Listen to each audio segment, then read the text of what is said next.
Welcome everybody back to These Aren't the Nerds You're Looking For. Lorenzo and Kevin sitting here with Kevin Horde. How you doing, my man? I'm doing well.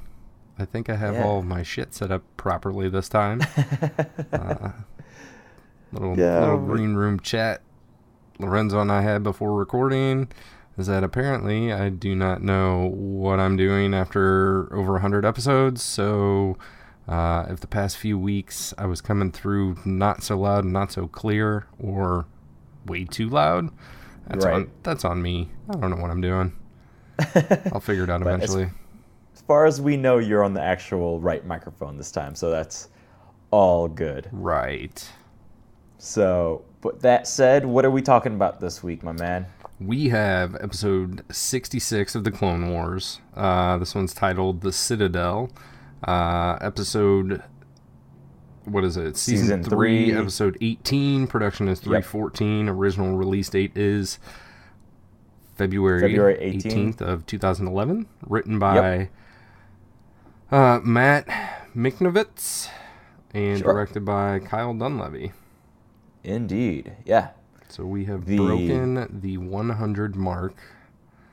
Sometime in the last week, you guys would have listened to our 100th episode. Thanks for sticking around for all this time. It's been fun. Indeed, yeah. So getting into this one, fortune cookie is adaptation is the key to survival. Yep. Who you got on this? This one was a little difficult for me to pinpoint down, honestly. I was thinking maybe Obi-Wan because of his ability to disappear on Tatooine, right? Nice, not too shabby. Change his lifestyle, yeah. That's kind of where my mind went, but as to who would say this and to who, beyond that, I got nothing. I went a little deeper and I went straight to Cad Bane. And Cad Bane took what was the Sith Order and kind of turned it on its head and changed it into something that was more sustainable and more on a trajectory of, I guess a path to power. So, yeah, go back and read those novels. They're good. That Darth Bane trilogy is pretty badass. All right. I know that it's Legends now, but Bane as a character, I believe, is canon, so who knows how much of his story is pulled over into actual canon, because he's the one that came up with the rule of two, and that's canon, and Bane the character is canon, so I don't really know how all that works, but as for it, I don't know if that connection is explicitly made anywhere. It could be perhaps in one of the comics or something. Yeah. I'm not sure. Beyond that, if we have a floating quote and we have Darth Bane as a character, nothing is linking them quite yet, right? My headcanon does. So. Right. That said, some of the old EU stuff, like when they pull a character from like old EU and stick them in the Clone Wars or reference them in a movie or comic or novel or whatever, I kind of take the approach of the ancillary story that comes along with that character is canon until I'm told otherwise. Whereas I'm opposite. I don't take anything unless there's evidence. Does that make sense? Totally. Like, you could tell me the sky is blue, but until I see it in one of the movies, right, like, it doesn't exist until it's a known factor, right? Right. So that's why, like, Thrawn would be the perfect example, right? Right. Like, he's been pulled in, but those other stories have to be trashed out because it doesn't make sense otherwise, really. Yeah, I just kind of, like, the way that my approach is that I will, I'll accept that until something contradicts it. Right. So the J.K. Rowling approach? Yeah, pretty much. Okay, so pick one and we got to move on, man. Yeah, whichever, man. I'm going Bane. I'll go for it. Yeah. Alrighty. Newsreel? Let's move on. Yeah, newsreel basically is a full setup for this episode. What do we got? We got some people captured, right? Yeah, Jedi Evan Piell is captured. The Jedi are going to rescue him. The Separatists want info that Jedi Evan has on the Nexus route, which is this hyperspace lane that connects basically the core worlds of the Republic and the core worlds of the Alliance of Independent Systems, right? Right. This was weird to me, but we can get into that later. I agree because of the way they kind of set it up in terms of these routes being a thing to be possessed, as if only one can control it to some degree. Yeah. Which I sort of understand, but is still a weird concept to me. Anyways, how does the episode itself begin here? So Jedi Piell is in prison. This is a place called the Citadel. So we start with Plo, Anakin, Obi-Wan, Cody, two Rex clones, as well. Rex. Rex is on Hollow. There's two clones, which I believe are Fives and Echo. Echo. Yes. Is that right? Yep, indeed. Yeah, so they have a map. Mm-hmm. And the map is where the Citadel is, right? Or it's a map of the Citadel. It's of and the Citadel. Yeah. So they're talking basically about the plan. The plan is to go and rescue Evan Piell. Evan Piell, yeah. So, and I think Plo comments that there's like potentially 3 different places where he could be within the Citadel. Then we get a little walk and talk with Plo, Obi-Wan, and Anakin. Ahsoka arrives, and she's all like stoked, like, all right, we're going to go save Master Piell. And Anakin breaks it to her that she's not invited because it's a super dangerous mission. And she's all bummed out. There's a detail about how the Citadel, the information that they have on the Citadel is super old, so they're not sure if what they have is accurate even anymore. So they're essentially kind of going in blind, right? Right. And that's kind of the explanation as to why Ahsoka can't join in, because this one, with being a mission that they can't guarantee safety, that they'd prefer to leave her behind. Yeah, Ahsoka, or I think Anakin says that it's his decision not to take her with him because he doesn't want to share the opportunity of death, essentially. Like, right. You know, this is potentially a suicide mission, and he's not going to bring her along on that. Because she brings up the point, like, you know, I need to learn, I need experience, yada, yada, yada. And he's like, yeah, but this isn't that type of mission. This is the mission where you go in, you either succeed or you fail. You don't go in to learn. You go in to succeed. And if you don't, there's a chance of death. And you die, yeah. Right. Death or capture, or both. I don't understand her weird insistence at wanting to go on this mission in particular, considering how many missions we have seen her on. I don't know why she feels like this is, I don't know, like the one that might get her a promotion at work or something like that. I think it's probably like the challenge of it and the excitement of said challenge, right? Right. Because the Citadel is explained as not just any prison, but it's a prison that was built for Jedi that have lost their way, is what Anakin says. Does this make sense to you at all? No. So. The explanation of the Citadel itself is very vague, cryptic. It's kind of like a location as a MacGuffin, if that's possible. Mm-hmm.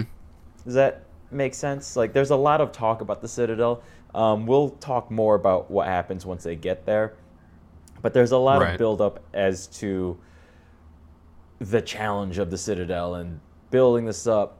And I'm not saying that it's unfounded based on what we will see later. It's just there is a big setup here. But all that said, Ahsoka's position here, I'm going to be upfront about.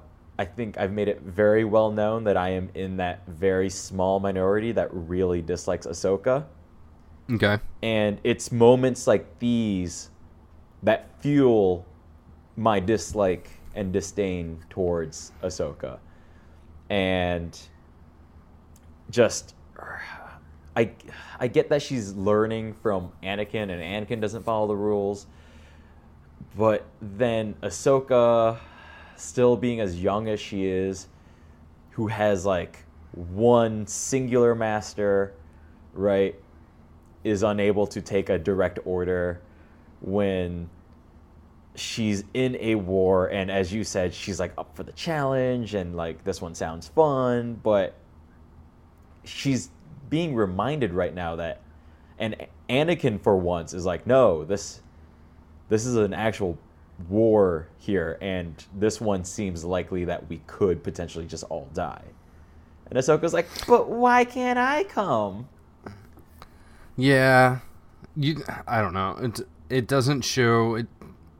It definitely does not show the maturity that she has. That she has shown. You know, kind of the development that she's had up to this point. Oh yeah. Oh surely. Yeah. For sure. So, from here we cut over to some clones, and the clones are talking about something. I don't know. My note is clones chat. So, sure. I guess they're talking about the mission, right? And then it cuts over to Ahsoka talking to Plo Koon. Yep. And she's talking to Plo about why she's not going. And Plo basically says, you know, like, well, he's your master. Like, he has a reason for making that decision. And he basically says you should respect him for that. But they do have a little bit more in-depth conversation that kind of ends on an ambiguous note. Like, you don't get the impression that he is telling her go ahead and go anyway, but you also don't get the impression that he is saying I don't think you should go. You know, he's not telling her to stay, he's not telling her to go. Right. He's just kind of giving her that kind of just generic advice, sort of, right? Yeah, it's kind of like the advice you get from your uncle when you're like, oh, my parents are being so mean. And, you know, your uncle's like, well, they're your parents, you know. But, like, why can't I do this thing? Like, well, you know, you're not old enough. Like, they have reasons for making that decision and giving you whatever consequence or telling you these things, but not necessarily believing it himself. Right. It's kind of the feeling that I got out of it. Yeah, and this is understandable from Plo's point of view because he is not assigned as Ahsoka's master. And yeah, Ahsoka, he probably doesn't want to get in the middle of it either. Oh, completely, yeah. And Ahsoka also, again, shouldn't really be taking not her master's vague words as any sort of permission or non-permission or order or directive, as we will see later that she totally does and takes and twists, right? Yeah, spoiler alert, 2 minutes from now we find out that Ahsoka actually went on the mission anyway. Right. So and she claims that Plo ordered her to go on said mission. Anakin doesn't buy it. And Obi-Wan is basically like, I don't give a shit. She's here. Like, she's here. Welcome aboard. Yeah. Let's go. And again, this is just more pieces of the puzzle for me as to why Ahsoka is just unlikable at all. And that is not to piss on people who do really love Ahsoka as a character. There is just a lot here, especially in this episode alone, where I just don't I don't see her as like a good role model, perhaps, for children. I don't take what is happening here as like character flaws to be grown out of, right? Mm-hmm. To be developed upon. Like, no, she's just being annoying and defying multiple higher ups. Like, it was one thing to disobey Anakin. It's a second to talk to a second guy and be like, well, he didn't say no. Like, but it wasn't his place to say yes or no. Right, and that's why I did want to kind of talk about the way that Plo approaches giving advice to this particular problem, because he doesn't say no, and he doesn't say yes, and he doesn't even really tell her, like, you know, do what you think is right. He's basically just like, remember, he's your master. He's giving you these orders for a reason. Right. Let's talk about something else. Yeah, let's move on from this, is what he's saying completely. Right. So yeah. At that point, the show moves on, and Anakin says, I have an idea. Carbon freezing. And at this point, we get introduced to some reprogrammed battle droids, right? Now, too? There are some battle droids that are half painted blue and taking orders from R2-D2, which is kind of cool. Mm-hmm. Anakin's idea, because I guess there are life scanners for all ships that enter this planetary body. Lola Sayu? Lola Sayu. Which I don't think they name once at all, right? I don't believe so. Yeah, that's a pull from Wikipedia for sure. For sure. That was, for me, that was a Google where is, or on what planet is the Citadel located. Right. Because I don't even remember it saying on the Citadel Wikipedia page. I don't know. It does. Could have. Just once. Just, it's there. Okay. Barely. Right. But yeah, so Anakin's idea to get past the life scanners or the scanning for life forms is to carbon freeze everyone. Yep. Send the droids. Do you like this? Do you not like this? What are your feelings here? I think it's a good idea. You know, the only problem I have with this, and again, jumping forward a little bit, this is the plan they go through with. Mm-hmm. They carbon freeze themselves. The only problem I have is looking globally at the franchise. There's such a big deal made in Empire Strikes Back about the possibility that Han Solo will not survive the freezing process, the carbonation process. That Luke Skywalker might not survive. Oh, right. Yes. Yeah. So they tested on Han, right? Right. So it's so weird that in this one they're like, hey, let's just freeze ourselves in carbonite. Sure. Yeah, should be good. Awesome. Everybody go down. Great. And they just do it. They don't even test like one clone. Yeah. And they don't even, like, because there's that moment when they freeze Han where like they check his vitals and they're like, okay, he survived the freezing process. And like there's like a sigh of relief from everyone. Our good guys, right? Right. Yeah. That here they're like, all right, they're frozen, and like we just see them getting loaded onto the ship, right? We got a whole bunch of blocks of frozen people in carbonite. Yep. I 100% agree with you. I don't like this at all. I like the call forward that it does, but I am one of those people that gets so hung up on like specific lines of dialogue that I'm like, either it doesn't make sense here or it doesn't make sense there, but it cannot make sense in both spots. Oh, yeah, for sure. It's not hard to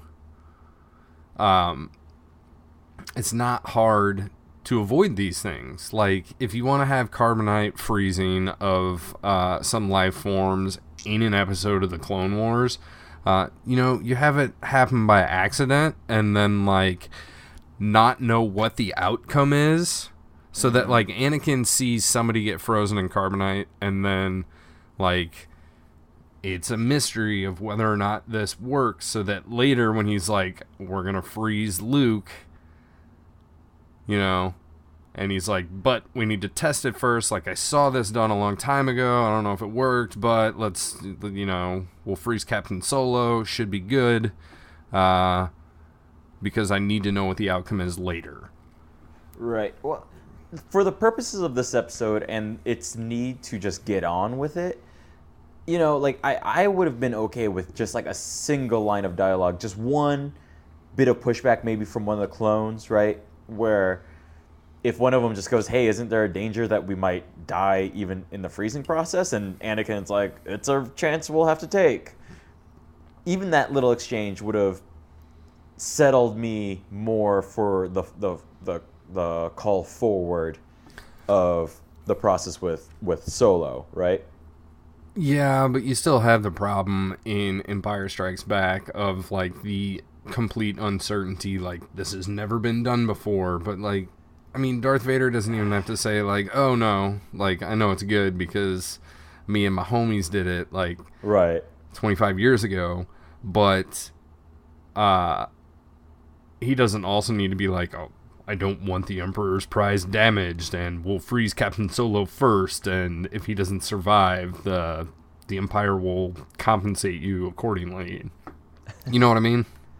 Yeah. That's where my complication comes from. Oh, yeah, I mean, I agree. Like, as a plot point here, it makes sense. Overall, it doesn't. I don't know what the alternative would have been for them to try and hide away. I think the alternative would be that you just don't have the scanners. Yeah. Or pull Lady Gaga and hide in suits of meat or something. I don't know. Like this episode could have, when Ahsoka wants to come along, Anakin could have been like, look, Snips, this is really dangerous. You know, if we fail, this is potentially fatal for all of us. We know the risk here. I'm not volunteering you.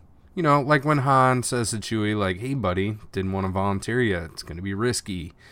And Chewie's like, no, I want to go. Leave that decision up to Ahsoka. She can decide whether or not she wants to go. And then you just go to the Citadel and they land a little bit further away. Like, you don't have to just... this is one of the things with Star Wars is, like, when you fly somewhere, there's no, like, up, down. It's just right and left. There's no third axis. And you have to go, like, straight there. Whenever there's a blockade, like, around a planet, there's, like, 10 ships in, like, one area. Like, can't you just sneak in the back door or, like, one flat come plane, from the North Pole? You know what I mean? Right, so completely. You just... Yeah. You can just change the dynamic of this a little bit. It's going to kick everything off quicker. You're going to get to the Citadel faster. You're going to engage that story because that's what the story is about. It's not about whether or not Ahsoka is happy or sad that she does or doesn't get to go, and Plo Koon giving her non-advice, and it's not about like this, not even Easter egg, this call forward of fucking an ice cube tray full of frozen clones and Jedi, right? Yeah. Because then you got me all worked up. No, don't worry. Because, like, moving forward too, then there's more problems. I agree with you. There's more problems with the unfreezing process of the carbonite, where they all just kind of walk it off, and at most we get the one line, as we kind of alluded to. Okay. Prior was that, so just skipping ahead, they get through scanners, let them go through R2 and the other battle droids. They're just talking back and forth. They're like, oh yeah, we're just delivering cargo, and they get scanned through. There's no life forms. They get onto the Citadel. They have supplies and frozen rations. Right. But then they get there, they unfreeze, and Obi-Wan just goes, I wonder if I have some unfreezing sickness or carbon sickness or whatever he says, because there's Ahsoka right there. Mm-hmm. Like, that's as much as we get, but otherwise, like, we get, like, Anakin, like, cranking his neck. Like Ahsoka. Right, like, you know, like, Anakin just stretches as if he's been on, like, a 10-hour flight or something like that, and that's about it. Whereas, you know, Han Solo was fucking blind for a day. Yeah, you know? Well, he was also in carbon freeze for like 3 years. Still, 2 years. It's just. I think that's the difference there. Surprisingly, I dislike this entire carbon freezing thing, but that did not bug me. Like when they came out, because I'm imagining this is like an afternoon or something, like more of like a restless sleep, I think is what they had, as opposed to the debilitating blinding effects that Han Solo encountered.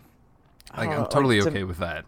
To me, there's like a point of like diminishing returns on that, where it's like, I don't like if you freeze a chicken thigh and like you can leave in your freezer for a certain amount of time, and it's kind of like if you freeze it for like a week and you take it out, or you freeze it for like a year and you take it out and it's all freezer burned and it's actually turning into like a flesh ice cube and it's got ice crystals like all built up all over it. If you grill those two pieces of meat, they're going to taste way different. I guess. But all the same, I agree with you. Presented with, like, reviewing what is given in front of us, I don't like that they introduced carbonite freezing here. I wish they would have just done it in, like, a different way.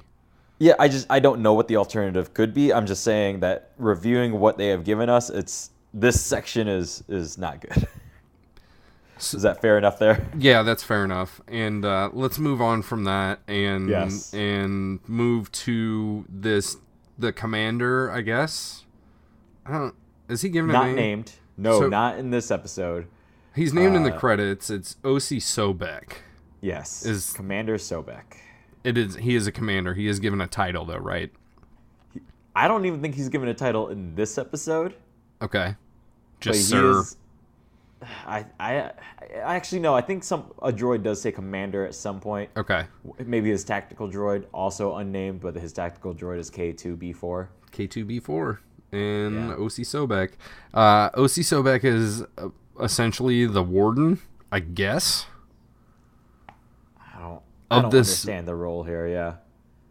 The warden of this prison, the Citadel, that seems to have 0 inmates, and a small staff, which is basically Sobek himself, K2B4, and a handful of droids in the control room, and everything else is just kind of empty, with like a standby platoon of battle droids, super battle droids, and other attack droids at the ready. Mm-hmm. Right? Mm-hmm. What's your impression of Sobek? I'm not gonna lie. Like, he didn't leave an impression on me. He's just kind of another character that we have seen many types of these characters before, right? Like, I don't know. I love him. Do you? Yes. Like, here's my thing, and I've used this as a litmus before, but now I'm applying it to a character, right? Okay. I have no memory of this guy from my first view through of Clone Wars. Zero memory of this guy whatsoever. Yes. I do remember him, and I remember him because of the performance, and pretty sure when I saw this series of episodes the first time, I was still watching like the Dave Filoni behind the scenes stuff, like in compendium with them, and if I remember correctly, Sobek is also voiced by James Arnold Taylor, and his delivery is like a warped impression of Christopher Walken. Like, if you listen to the dialogue delivery, but I love the way that the character comes across. Like, the character design itself is kind of forgettable. This guy's got kind of like a bony skull-shaped face. Like, you paint him red and he could just be an animated version of the Red Skull. He's got this real ornate armor shoulder pad, football pad, tunic thing. Uh-huh. So, like, the actual design of the character, I agree with you, is kind of neither here nor there. Not necessarily very memorable, but the way that James Arnold Taylor does the performance of this character, not just with the emotion that the character has at times, but Sobek is kind of... He comes across to me as, like, this guy that was put in charge of the Citadel, right? Mm-hmm. The Citadel has basically its own defenses, so he's kind of like a babysitter of this building. Yeah. And he isn't near panic mode a lot of the time, and he's definitely overcompensating for his inability to run things flawlessly. Right. Shortly after we meet him, Dooku calls in, and K2B4 is like, hey, Dooku's on Skype, like, go talk to him. And Sobek is pissed. Like, he walks in, he's stumbling all over his words. He's getting some verbal lashings from Dooku. Dooku's like, look, did you fix the situation? You got Jedi on the loose. You know, what the fuck are you doing over there? Do I gotta come over there and do shit myself? And so he hangs up with Dooku, and he's like, don't you ever do that to me again. Never ambush me. Like, let me know he's calling so I can be prepared, which doesn't seem to be the way that holocom calls work anyway. It's just kind of like, right. Hey, I'm calling right now, you know. Yeah, somebody calls in. Like, that's how calls work. That's how calls work in general. Right. So yeah, like, it's I don't know, just like the performance and the actual characterization of Sobek, I really, really like, and I think that it's done well. You know, yeah, again, I'm not saying it's done poorly. I'm just saying that it's, to me, there. I think there are an amalgam of problems with Sobek, maybe, that he's just kind of bumbling around, and I think at this point in the show, too, we have seen so many characters of this style. Okay. This, not in performance or design per se, but just in terms of just function. Right? Okay. So, like, he's just another lackey there for Dooku to get mad at when things either go wrong or take the credit for when things go right, sort of thing, right? I will say I like him a lot more than General Worm Loathsome, who we saw at the beginning of the series. Right. So I will say that for sure. But yeah, I do like this guy. Yeah. So anyways, moving on. Basically, we start getting Anakin and Obi-Wan and the other clones and Ahsoka starting to carry on their mission, right? Yep. So they got to climb there's a cliff wall that they are to climb, and it is filled with electromines facing sideways out of the cliff face, yeah? Yes, sir. So what is it about the... Oh, yeah, there's some wind, too, right? Oh, it's windy. It's very windy. Quite windy. You can't see it on this Fire Mordor ledge walk that they take. They're it's like that scene in, is it Fellowship or Two Towers, where the Fellowship is like walking along the cliff on the snow. Yep, that's Fellowship. Okay. It's like that, except for replace snow with rocks and lava. Fire, yeah. Fiery hellscape. And fire. Right. And that's what you got. So they're all walking single file, and they get to this place where they need to go. They need to climb this wall. One of the troopers is like, "Oh, it's pretty windy. We're not going to be able to use our jetpacks." Right? Yeah. And they're like, "Yeah." So Obi-Wan's like, "Oh, we'll have to use grappling hooks and traditional line to climb." And then Anakin's like, "Nope, electromines." And they're like, "Oh, shucks. Guess we'll actually have to climb it." So they gotta like free solo their way up to the top. Yep. To which there's only a small little door. So they're kind of like sneaking their way around. There's a door that just comes out for no reason at all. Yep. Like, if that door wasn't there, they wouldn't need the electromines, because there would be no reason for anybody to scale the side of the building. Yeah, I don't understand what this door is, because there's not a platform. It's just kind of there. Yeah, it's like a Juliet balcony without the balcony. It's just like a little ledge, door opens, droids come out, look around, and go back inside. I'm not going to lie. Now that I have discussed the void, if you had listened to last week's episode where I got into that review and discussed a section of the game where we got stuck, that's literally what we got stuck on. Was because the part where we didn't all step outside, it was because it was this tiny little ledge that barely fit the four of us on there. Right. So that's why I was just like, oh, this is a dead end. This is not where I'm supposed to go. This is essentially what we ran into. Clearly you weren't informed of the plan. Right. Of like, why does this ledge exist? Who comes out here on Mustafar? Yeah, so it's weird. As far as the story goes, the reason it's there is for Ahsoka to have a purpose to have snuck onto this mission. Right. And she's so dickish about her purpose at this one moment where she's like, see, there is a use for me because I can fit in that little grate to open the door from behind there and let you guys all in. Yeah. And Anakin's like, sure, just go fucking open the door. You're here, just whatever. Shut up, go.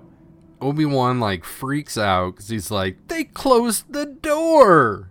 Right. This is against the protocol. I don't know. This is against door logic. This is outside the realm of our plan. Plan A was climb wall, go through open door, but they closed the door. Not only did they close the door, they locked the door, and there's a ray shield. Ray shield, yeah. Can't you just use your lightsaber and cut around the outside of the door and just destroy the ray shield projector thing? I don't. Ray shields are the magical. Oh shit! It's like a magic Jedi net. Well, I mean that's kind of how Obi-Wan, Qui-Gon, and Darth Maul all got stuck in their own separate little compartments, right? I don't think those are ray shields. I think those are something else. Actual shields or. Energy shields? Yeah, it's some type of door. We'll have to talk about that another time. I can anyways, probably ray shields, impenetrable. Ahsoka goes, opens door from behind. Yep.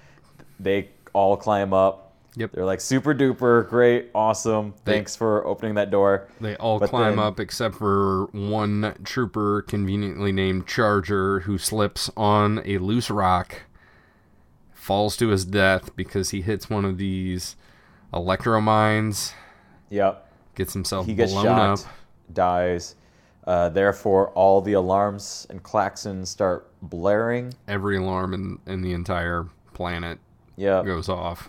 Sobek knows that they're there. Yep. I think it's Obi-Wan or Anakin that's well, I guess they know we're here now. Time to go. Definitely Obi-Wan.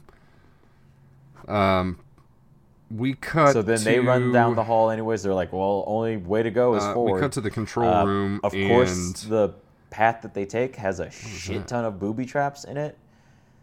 So there's laser guns and wall-mounted guns, and there's a electrified wall thing and a magnet thingy too, right?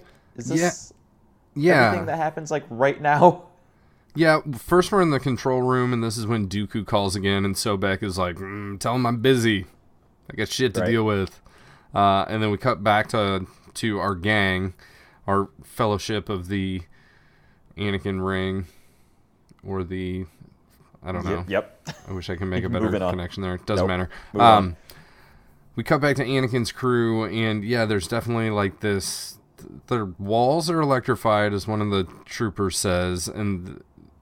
He's like, hurry, and they start running, but it's an energy net that's flowing down the hallway, and they have to get out of the way, and one of the troopers doesn't, and he gets caught in the net of lightning flying down the hall and dies. Yeah. It's a less cool version of the laser hall from the first Resident Evil movie. Yeah. And it moves. Enter commando droids. I don't know what happens after that. Ahsoka's sneaking around. There's a bunch of booby traps. We We eventually get to Evan Piell being interrogated, and he's not going to give up the info. They're just going to have to torture him to death because he's not talking. And he's rescued kind of last second, which is nice. He doesn't die. It is kind of awkward when he's hanging in one of those like energy handcuff hanging from the ceiling devices. Right. And Anakin like cuts the device to turn it off, and then Obi-Wan is just like holding him like a little baby under the arms, like under the armpits, and like sits him down. It just looks really awkward. And I don't know if I would have rather him just like crash to the ground.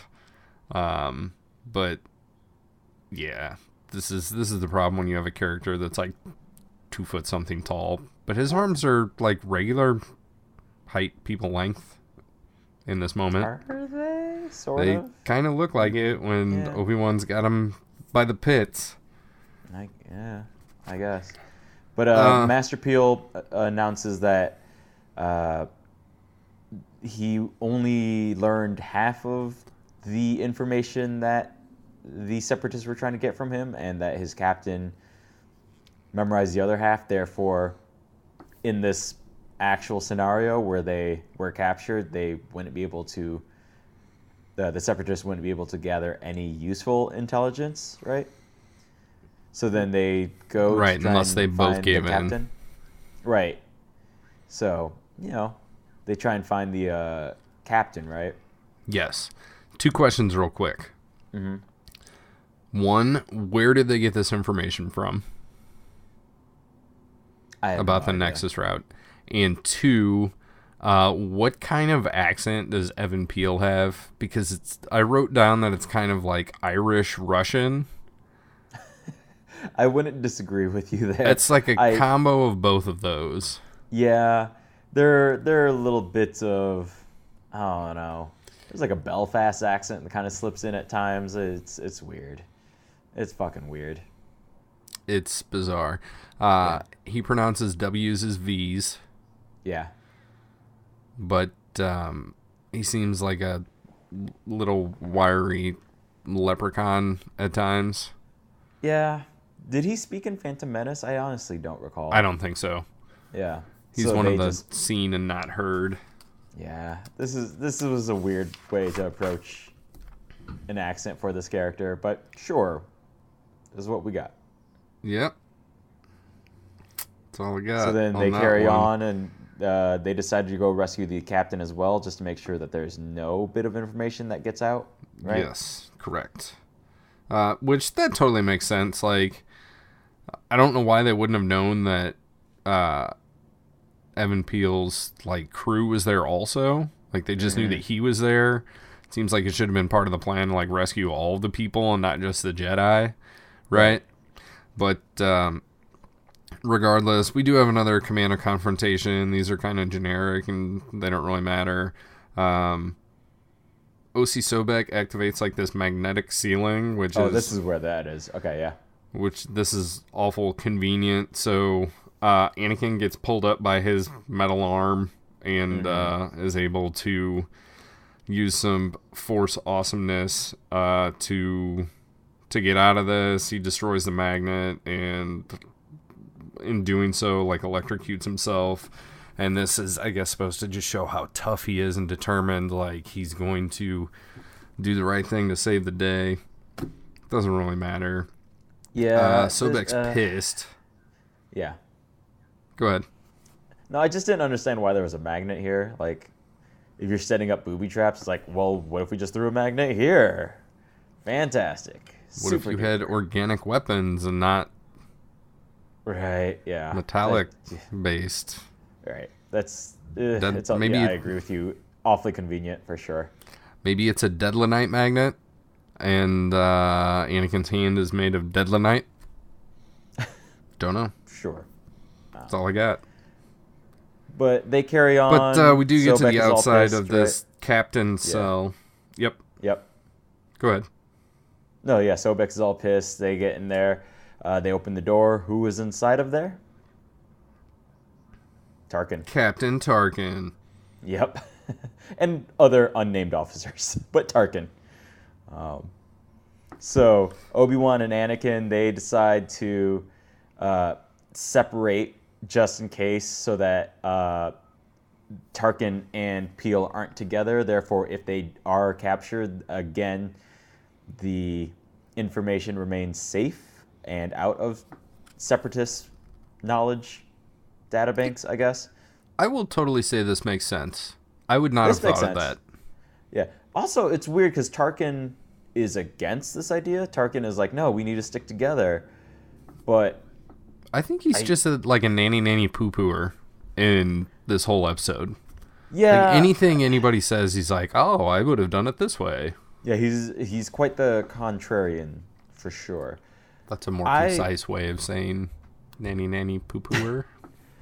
I'm not gonna lie, it made me question if Tarkin was knowing who he becomes, if he already is working both sides as well. He keeps coming. I don't think so yet. It's just that he keeps. Let's just say he's green. Then he's very green. He is only a captain.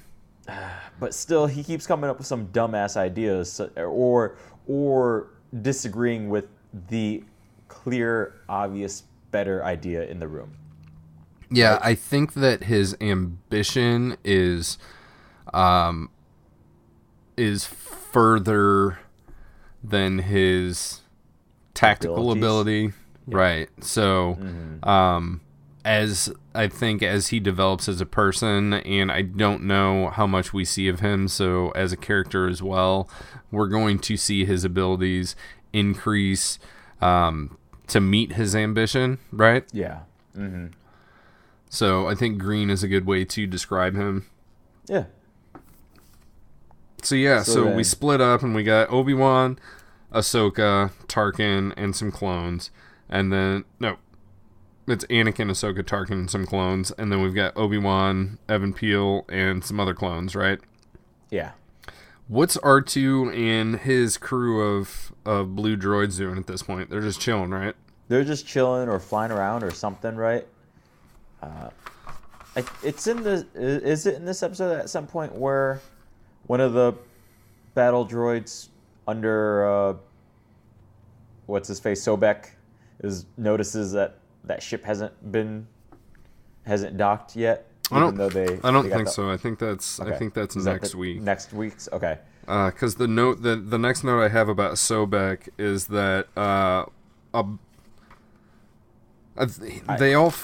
they find out that Evan is broken out and that the captain is broken out as well, and like all the clones are gone. So all their prisoners at this point have broken out of their cells, and so basically R2 and the droids never appear in this one, then, right? I don't think so. I think at this point they're just chilling at the ship. Yep, that's where I got confused. I thought you meant that something happened. I'm like trying to remember. I'm like, wait. No, I was asking because I didn't remember. So no, they're nowhere to be seen. You giving false information reminded me what was actually happening, and we got that one worked out. But for sure. Yeah, Sobek at this point. So the two teams. Yep. Mm-hmm. Go ahead. We do cut to Sobek briefly, and there's a droid that says, "Oh, I think they escaped." So he just has this droid executed, like straight shot in the face by another one of his droids, and that's pretty ruthless. That's my opinion on that one. There seems to be a lot of waste on the Separatist side. This is a tactic that Dooku also employed at some point. Like a long, long time ago, I remember bringing this up where I don't understand why. Grievous does it repeatedly. Oh, Grievous. Yes, that's right. Grievous is the one that does it. I think Dooku does say, hey, that shit costs money. Right. Like, why are you so angry? Yeah. Be smart. Yeah, stop going through our limited resources of battle droids.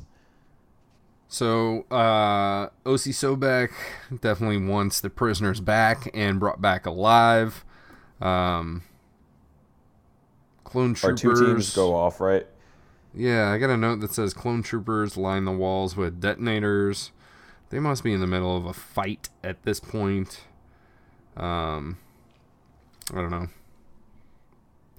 There's not too much that happens I from. Remember that. Oh, that's right. Obi-Wan and Piell are creating a diversion. Mm-hmm. Therefore, Anakin and Tarkin can escape to safety. They're basically trying to make it easier for Tarkin because Tarkin seems to be a prissy little fella, shall we say? Sure. Whereas Evan Piell can handle himself and has no qualms about trying to get out of there. He's pretty tough. And he's only got one eye. That's how you can tell he's tough. Meanwhile, Tarkin is very delicate. Yeah, so Anakin uses the Force to find like an escape tunnel. Mm-hmm. And there is a cool little thing that happens here where he like cuts a hole in the wall and they pull the little wedge out. And they all climb through, and then the clone troopers like put it back in to like mask the hole in the wall. Right. That was a first. I thought that was cool. Yeah. So there's a moment here once they're on the other side of the wall where Tarkin again kind of pisses on the plan, even though the plan is to try and save his ass. Yep. Then the hole is restored. Mm-hmm. And then it awkwardly cues loud music. Yeah. They put the plug back in and then kind of like turn away and that's it. And then da-da! Yeah. Like there's the little lecture from Anakin to Tarkin about my note says Tarkin and Anakin debate trust and gratitude and the overall plan. Clones replace plug and cue loud music. That's the way this one ends. Right. It's to talk about the ending here a little bit.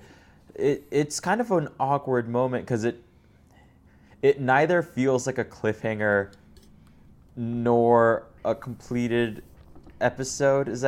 It's this weird kind of like... It definitely feels incomplete. Yeah. So like, yeah, it feels incomplete, but it still doesn't end at like any sort of natural story point. It's like, oh, we just walked through the store and shut it, and there's no it feels more like a cut to commercial rather than a cut to credits. Completely. Absolutely. So I get that, clearly there's a part 2 here, but all the same, there doesn't seem to feel like this episode doesn't seem to have had its own climax, right? I'm right there with you. Yeah, there's no sense of anything towards the end of this episode. So when it did cue loud music, I was definitely thrown off by that. Yeah, I was definitely watching the timer like I know it's coming to a close, but we don't really seem like we kind of wrapped up our narrative here, and right. I guess it's just gonna kind of end and we'll go from there. Right, or like, especially if I'm not saying all cliffhangers have to be like, oh my god, like what is that? But like, even just leaving things open, if you kind of end on a rising action sometimes too, that can feel all right. Like that feels like a natural place to close sometimes. Like if they had opened the door and there was Tarkin, and then it ends, right? Like they could still have a little bit of banter and a little bit of dialogue, but they're like, hey, we're gonna get you out of here. Like maybe even after discussing the plan of splitting them up, right? Mm-hmm. Like fill in a little bit more before that. Get to them splitting up. We didn't need that other action scene, right? Right. Like here's our plan. Cool. So forgive me, but what does happen to Obi-Wan's crew? Or did they get caught? Or are they just kind of waiting? I know that they were serving as a distraction, but I don't remember what the fate of their crew was, if that makes sense. And I feel like this just, like, we know what happened to Obi-Wan and his group of people, but I don't feel like we know what happened with, or at least I don't remember what happened with Obi-Wan and his crew as well. To your point that this does just kind of end and not really draw to a close, like I know that we essentially see the fate of of Anakin's group of guys, right? Right. Like, they get through the hole, the plug's put back in, like, they have an escape plan. Obi-Wan and his boys were the distraction to get them out. I don't remember what happened to Obi-Wan. I don't think there is any resolution. I think they create a distraction. There's an action scene. The explosion happens. We cut over to Tarkin and Anakin. They're like, oh, yeah, that's distraction seemed to work. There's nobody here. Hole out, hole plug, end of episode. Mm-hmm. So, I feel like even if we would have just like cut back over to Obi-Wan to like either see them in peril or being captured or like ducking in their own hole and like wipe the sweat from the brow would have been enough to actually give this thing an ending. Right. Yeah. It's all weird. It's so awkward. Like we could have easily taken like 2 minutes off the front about the whole carbonite freezing thing. Mm-hmm. You know, and then it definitely would have afforded us a little bit more time at the end to kind of I don't even want to say tie up some loose ends, and I don't even want to say like wrap things up, but just like just create more sense of like completion. Yeah, just like so in completion, even if by means of a bigger cliffhanger or just some sort of actual closing action instead of open-ended, like, bitch, I'm trying to help you, and Tarkin like rolling his eyes, like, what? Yeah. You know?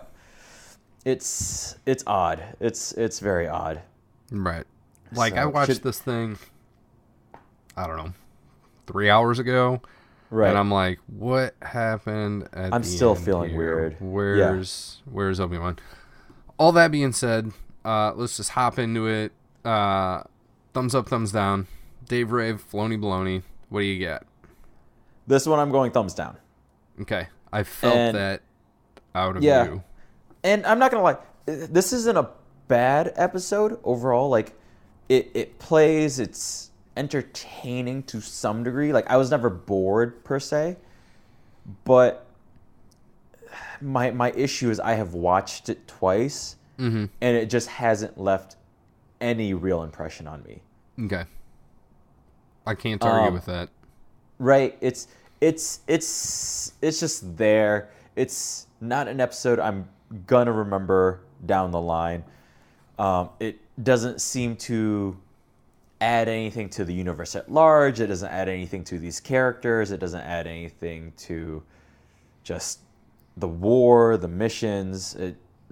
It's just a nice little entertaining filler episode. So okay. But it's not decent enough for me to actually like it. You know, like, there's nothing wrong with an episode that's just kind of there. Uh-huh. But this one in particular just didn't enthrall me or give itself a reason to exist. Does that make sense? Yeah, totally. I cannot argue with anything that you just said. I don't even really have counterpoints to, you know, to say, you know, if you looked at it in this light. I will say that this one does get a thumbs up from me. And despite everything that I've said up to this point, I totally would have been able to talk my way into a thumbs down. But I try to make up my mind before we start recording these, unless like I'm really like on the fence, like one way or the other. But when I watched this, I enjoyed it. Like I said, I really like this O.C. Sobek character. The character, like, I think he's great. He's just like a fun embodiment of like this middle management guy that has like a lot of pressure on his back. You know, he's feeling the weight of the world on his shoulders, and right now he's put into a position where he could get some info out of the enemy to really like climb his way up the ladder, and he's not doing the greatest job at it. But he is still like a tough dude. I don't know. I just really enjoy that. And seeing Tarkin, I feel like this is the first time that we've seen Tarkin. Or this at least is the first time we have seen Tarkin in the Clone Wars. Right. Yes. Right. So that was fun. Yes. There's, some of the ways, some of the things in this episode are absolutely contrived. But, that happens sometimes. Overall, I enjoyed it. Yeah, no arguments against that. I'm not going to lie. I think if the last 60 seconds were cleaned up a lot, I think it falls apart right at the finish line, and it's just like that could have changed my mind. Right? I would almost argue not that it falls apart, but that it's just not held together. And maybe those are that's two sides of the same coin, I guess. But there's not enough flour in this batter to keep the cookies together. Right. Right. If you would have just added all the ingredients, it would have been there. Yeah. But instead you're one ingredient short and you're like, why isn't my shit working? Not to disparage people who go this route for whatever reason, but it's like eating gluten-free pizza, right? Or gluten-free cookies or whatever. Ooh, this is so flaky. This crust is so flaky, but at the same time, it's not really crust because you can't pick it up. Right. It's sort of hitting my need for Star Wars and Clone Wars and enjoyment of said items, but there's still just something lacking overall here. Where I'm just kind of disappointed by the life decisions I've made. So, again, not to disparage people who may have certain gluten sensitivities or whatever, but as a person who full blown loves me some bread and flour and such things. Yep, I do love me some bread. So basically what you're saying is O.C. Sobek is the gluten-free villain of the Clone Wars thus far. Yes, completely. Right. I think that wraps it up pretty succinctly. So that said, next week we have a counterattack coming on. Absolutely. So if you want to get in contact with us between now and then, I suggest you just head over to notthenerds.com. We got all of our links there, social media links. There should be a feed of episodes if for some reason you stumbled on this and listened this far but don't know how to find us otherwise. Do us a favor, tell a friend, give us a rating on wherever you are listening to us, which could be Google Play, could be YouTube, could be Apple Podcasts, Stitcher. Tune in. Yeah, I got it, right? That'd be the one. Yeah. Tune in. Did. Yep. Anything else? So, nope. Right on, as always, we like to give a shout out to Kevin Warren, who put together the artwork, the cover art, and also Kevin is at They Call Me K-Dub on Twitter. Lindsay's at strangefantasymusic@gmail.com. She put together the jingle you hear at the beginning and end of each episode. Other than that, I've been Lorenzo. I've been Kevin. These aren't the nerds you're looking for. Bye-bye.